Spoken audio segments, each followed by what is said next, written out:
Olá, sejam todos muito bem-vindos ao meu canal. Hoje falaremos de ritmo, uma das principais características da música, se não o protagonista. Mas antes de começar, saibam que esta é uma aula patrocinada pelo Curso de Fluência Musical e por este método aqui.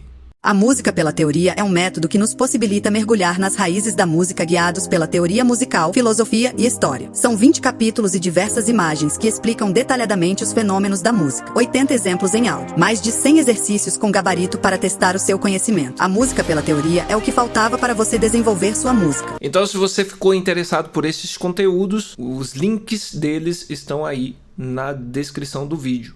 Curta, compartilha e comenta alguma coisa. Já vai estar ajudando pra caramba meu trabalho. Então, pessoal, ritmo pra mim é uma das características mais fundamentais da música. Eu acho que a música só existe porque esse carinha, essa característica dela, chama a atenção primeiro. Aliás, é o que talvez nos leve a compreender a música como música. Então, o que é o ritmo, tá? Para a gente não se alongar nessa aula. A gente vai abordá-lo sobre duas perspectivas, tá? O conceitual, o nosso conceito, né? Claro, unindo os autores que a gente leu, unindo a nossa experiência musical e a teoria. E como que a gente pode entender o ritmo de uma forma teórica, tá? Quando você vai praticá-lo, como que você tanto pode ler o ritmo de alguém, quanto você pode expressá-lo de forma teórica, tá certo? Ritmo é que nem aquilo que eu falei. Eu acho na música a principal característica. Na vida, ritmo a gente costuma traduzi-lo como um ciclo de alguma coisa ou a sucessão regular de algum evento, tá? E eu inclusive falo que é justamente isso lá no A Música pela Teoria 2. Isso quer dizer, por exemplo, a gente tem o ritmo do tempo que as pessoas na Terra reconhecem como o dia, dia e noite, né? Por exemplo, manhã, tarde e noite. É um ritmo de um dia, né? É uma sucessão regular de um fenômeno. O que é um fenômeno, né, pessoal? É aquilo que a gente vê. Então a gente está vendo que está o Sol e a gente está vendo que está a Lua. Então a gente distingue o ritmo da passagem temporal por pelo argumento dia, né? Ou pela sucessão regular de dia e noite. É sempre o ciclo de alguma coisa, tá? Isso explicando genericamente o que é o ritmo para expressar alguma coisa da vida. Na música, ordem e proporção em que estão dispostos os sons que constituem a melodia e a harmonia, tá? Não só isso, esse conceito que o Borromeo tem sobre ritmo, ele é interessante, mas ele é muito abstrato. Ele serve para teoria, mas não tanto para prática. O que eu vou trazer nessa aula é casar as duas coisas, tá? Um pouco mais da prática e um pouco e lá na frente, lá no final da aula, como vocês vão perceber, vai ter um pouco da teoria. E aí eu trago uma frase lá do meu livro que diz o seguinte: fixemos a ideia de que ritmo é sob dois prismas. Característica da música, que a gente percebe na cara, né, tá estampada ali que ela está acontecendo. Tem as contas que a gente faz inconscientemente, dos valores de duração, como eles se relacionam, como eles nos retiram do nosso tempo e nos leva a balançar conforme a música, enfim. E protagonista da música. Isso quer dizer, pessoal, por estar mais evidente, ele é mais importante tanto de ser manifestado quanto de ser aprendido. Então, existem dentro desse argumento protagonista da música a ideia de que o ritmo não é só ordem e proporção, que nem o Borromeo diz, que nem o Pozzoli, a gente vai ver mais tarde, vai falar. Ele não é só valores de duração que se relacionam. Para se estabelecer um ritmo, a gente precisa ter isso que a gente chama de tempo musical, tá? Qual é a formação de um tempo musical? Pulso, pulsação e ciclo de alguma coisa, tá? É o que eu chamo de tempo musical, é o que acontece entre os pulsos. Embora lá no meu método de teoria a gente trate como ciclo de alguma coisa, porque o que acontece entre um pulso e outro, é o que nos importa, é o que nos atrai. Mas não só isso, o tempo musical é como se fosse um ritmo mais primordial. Então a música, pelo menos para nós da cultura ocidental, a gente vai sentir a música a partir disso, do estabelecimento de um tempo. Enquanto se estabelece um tempo, a gente tem pulsação e o que acontece entre um pulso e outro, que é um ciclo de alguma coisa, na verdade, mas a gente pode chamar de tempo musical. Então, dito isso, o que nos importa aqui é que esse tempo tem alguns elementos, que esses 3 elementos, tá, que a gente pode falar mais detidamente em outras aulas, esses 3 elementos, como por exemplo a intensidade. A intensidade, quando ela se metrifica ou cria um tipo de acentuação métrica, ela gera aquilo que a gente chama de compasso. Então a intensidade é importante para fazer uma coisa mais primordial para o ritmo, estabelecer uma métrica para o ritmo. A gente vai ver que não só isso, vai estabelecer outras coisas também. Mas o tempo musical é importante porque a partir dele todo o ritmo vai surgir. Existem teses de que a música não necessariamente precisa de um tempo para acontecer, precisa de uma pulsação, etc. É uma tese que para nós, quando estamos aprendendo, então, estamos no início das nossas carreiras, não serve. Não serve porque a música ocidental, a maioria esmagadora dos compositores fizeram músicas baseadas nisso que a gente chama de tempo musical. Eu vou colocar 2 exemplos aí para vocês perceberem isso.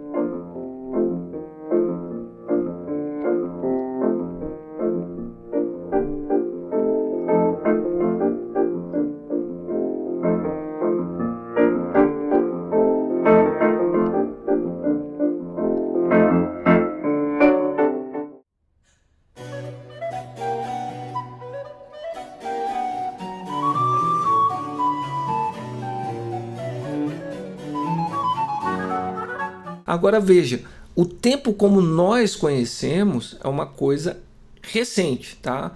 Esse tempo que vocês viram aí nas marcações, nos vídeos, é uma coisa de certa forma recente, tá? Não é uma coisa antiga.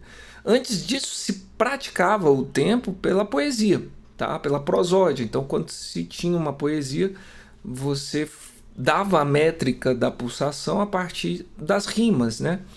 E, enfim, com o tempo foi necessário adicionar um tipo de marcação para que outras vozes pudessem soar junto de uma voz principal, tá?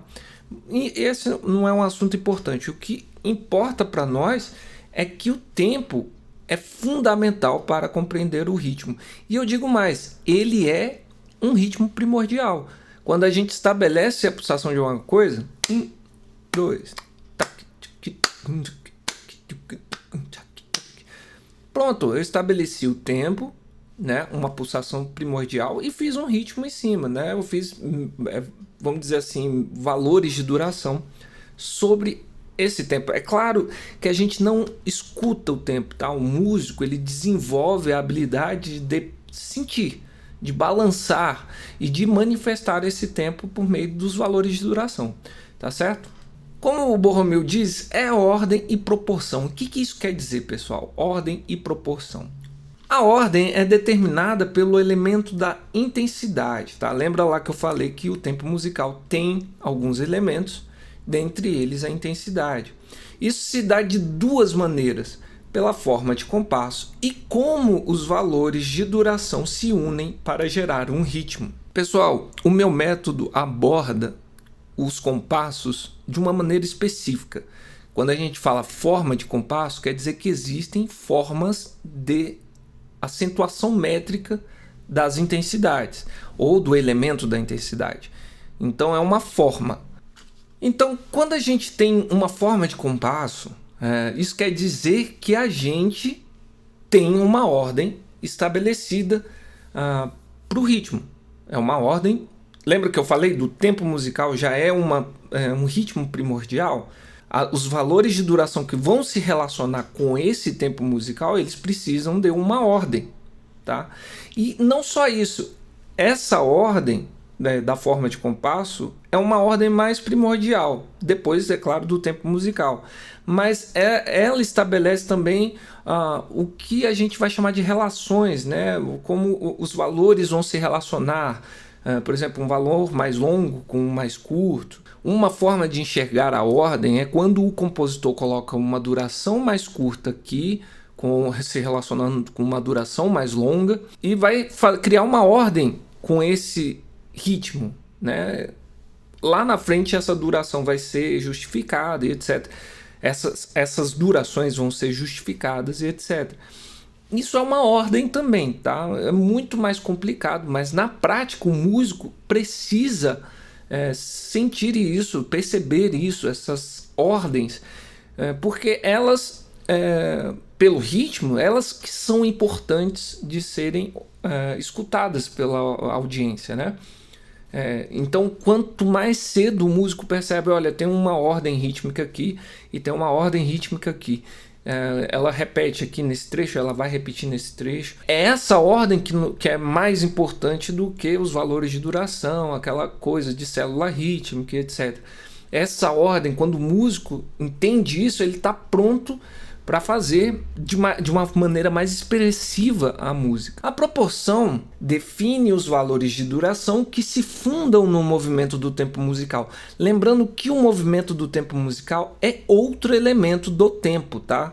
Lembra lá que eu falei que o tempo musical tem alguns elementos que a gente estuda e o movimento é um deles, tá? O movimento, vamos dizer assim, é a forma do tempo se desmembrar. O músico precisa sentir como esse tempo se movimenta, né? Porque é a partir dele que as proporções irão se dar. Então, se tem uma música em compasso de tipo simples, a gente tem proporção de razão 2. Isso quer dizer, pessoal, as divisões dos valores de duração não é absoluto, mas normalmente se darão em proporção de razão 2. Vamos pegar um exemplo, uma duração que vale de um tempo musical inteiro, né? Entre um pulso e outro. Se eu for dividir essa duração, inicialmente ela vai com 2 valores de mesma proporção. Aí, por exemplo, vou querer subdividir em mais partes iguais, 2, 4, 8, 16 e assim por diante. A gente vai conseguir colocar até 64 valores de duração de igual proporção dentro de um tempo musical. É isso que é proporção, mas ela tem que estar baseada no elemento do tempo musical. Isso é determinante para entender essa forma de trabalhar o ritmo, tá? O que o Borromeo está falando de proporção, né? Ordem e proporção. A proporção é isso, tá certo? Muito abstrato, mas está conceituado. Vamos agora para a parte teórica. E aqui é que importa para a gente. Quando a gente fala em teoria, é aquele momento que a gente vai sair da realidade musical e vai entrar na parte de estudar mesmo, né? Ver como as matérias-primas podem ser descritas e entendidas. É muito mais fácil você visualizar algo e executar aquele algo do que você imaginar como ele seja. Por isso que a teoria ajuda a gente na prática, porque você identifica o que você está fazendo.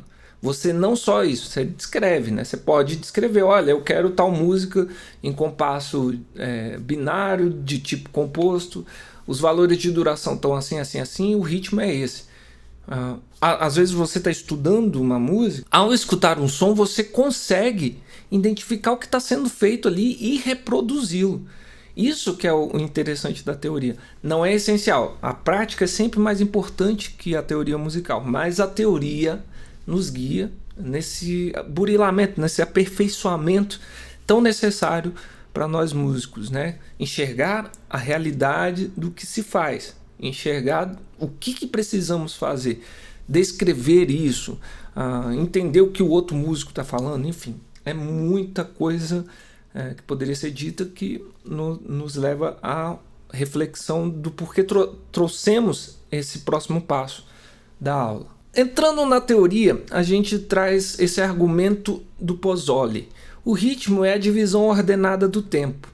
Então você lembra lá, tem a pulsação, tem um tempo musical. E o ritmo para o Pozzoli nada mais é do que uma forma de dividir os valores de duração, tá? Ou o próprio tempo. Eu acredito que o Pozzoli ele não enxergava os valores de duração como coisas à parte do tempo. Ele enxergava o que era o próprio tempo, que devia ser de forma ordenada dividido, né? É muito interessante, são visões que não se parecem a minha dele, mas elas convergem no mesmo propósito, que é entender o ritmo teoricamente. Então, como que a gente pode entender o que o Pozzoli está propondo, tá? A divisão ordenada do tempo. Primeiro, a gente tem que